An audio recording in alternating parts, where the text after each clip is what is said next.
Wujudnya diskriminasi pekerjaan yang besar di sektor swasta. Sebagai contoh, keperluan untuk bertutur dalam bahasa Mandarin sebenarnya hanyalah alasan untuk menawarkan pekerjaan kepada kaum Cina sahaja. Hanya 29% daripada syarikat yang mensyaratkan bahasa Mandarin sebagai syarat pekerjaan sahaja.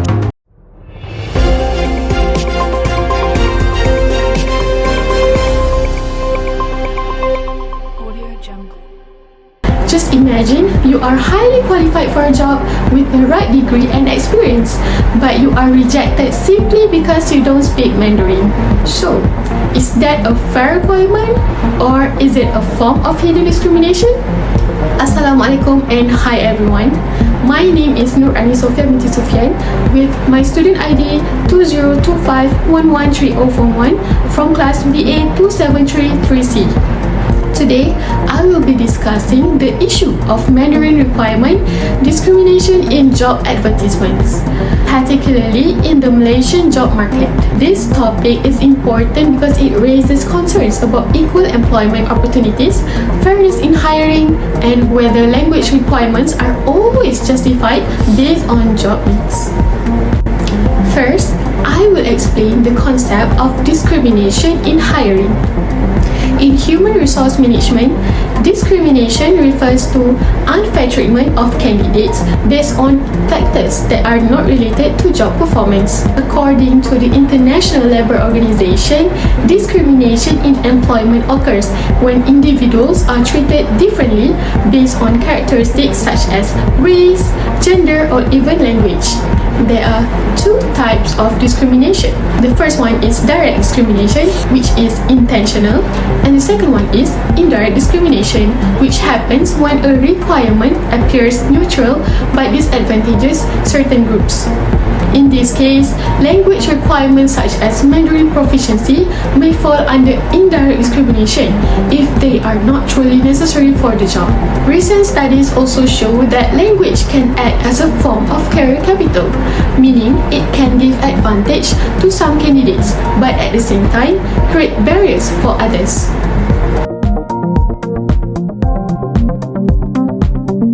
Next, I will discuss the current issues in Malaysia. In today's job market, employers are increasingly prioritizing skills over academic qualifications.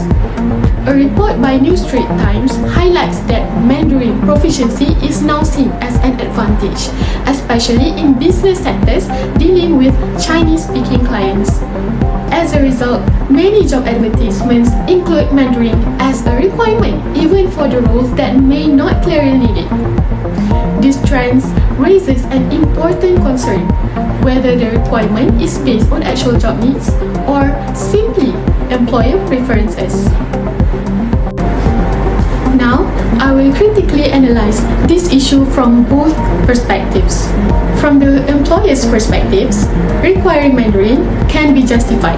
For example, it helps in communication with Mandarin-speaking clients, and also it improves efficiency and business performance. It is also may be necessary in certain industries such as sales or international businesses.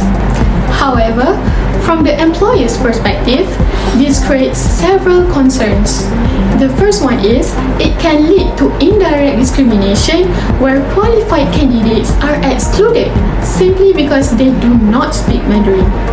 Secondly, in a multicultural country like Malaysia, this requirement may disproportionately affect certain groups, limiting equal access to job opportunities.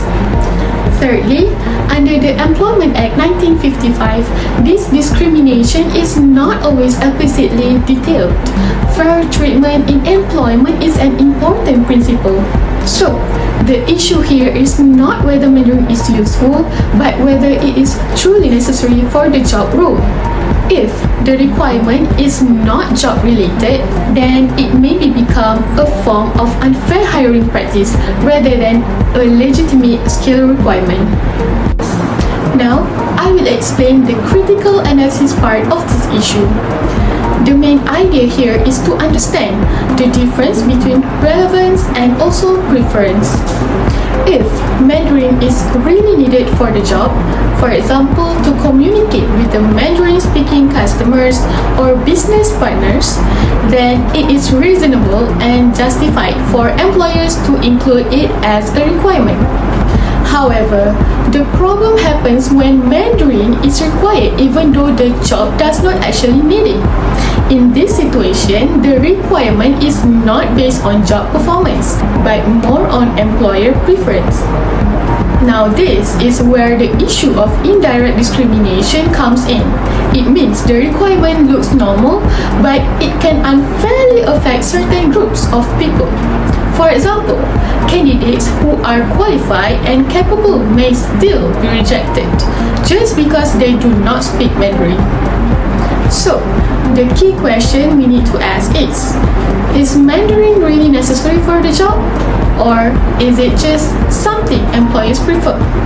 This question is important because hiring should focus on skills and abilities that are directly related to the job, not on extra requirements that limit opportunities. At the same time, research also shows that language can act as a form of career advantage because people who can speak more languages may have better job opportunities. But on the other hand, it can also become a barrier because those who do not have that skill may be left out even if they are qualified. Because of this, using Mandarin as a requirement without proper reason can reduce equal opportunity and make the hiring process less fair. It can also cause companies to miss out on talented candidates. So overall, Mandarin itself is not the problem. The real issue is how it is being used in job advertisements. Employers need to make sure that any language requirement is truly necessary and related to the job, not just a preference. Only then can hiring be fair, inclusive, and based on real ability. This issue has several important implications. Firstly, it reduces job opportunities for candidates who do not have Mandarin proficiency, even if they are qualified. And secondly, it may lead to a lack of diversity in the workplace, which can affect creativity and innovation. Thirdly, it can create inequality in the labor market, where certain groups have an advantage over others. In the long term, this may affect social fairness and inclusivity in Malaysia's workforce. So, in order to address this issue, several actions can be taken. The first one is employers should only include Mandarin as a requirement when it is clearly relevant to the job scope. Secondly, HR departments should adopt more inclusive requirements practices, ensuring that hiring decisions are based on skills and competencies rather than unnecessary criteria. And third, organizations should align with the guidelines from the International Labour Organization to promote fairness and equal opportunity in employment. By doing this, companies can balance business needs with ethical hiring practices. In conclusion, while Mandarin proficiency can be a valuable skill in today's competitive job market, its increasing use as a requirement in job advertisements must be carefully evaluated. This is because if it is not directly related to the job scope, it may result in indirect discrimination where qualified candidates are excluded based on language rather than ability. So, from this discussion, we can see that the issue is not about rejecting Mandarin as a skill, but about ensuring that if it is used fairly and appropriately in recruitment. Several key points can be highlighted. The first one is language requirements should be job-related and justifiable. Employers must avoid using unnecessary criteria that limit equal opportunities. Fair hiring practices are essential to maintain diversity and inclusivity in the workplace. In a multicultural country like Malaysia, it is important to ensure that employment opportunities are accessible to all individuals regardless of background. Therefore, organizations should strive to balance business needs with ethical responsibility by adopting more inclusive recruitment strategies. Ultimately, fair and transparent hiring practices will not only benefit job seekers, but also help organizations build a more diverse, productive, and sustainable workforce.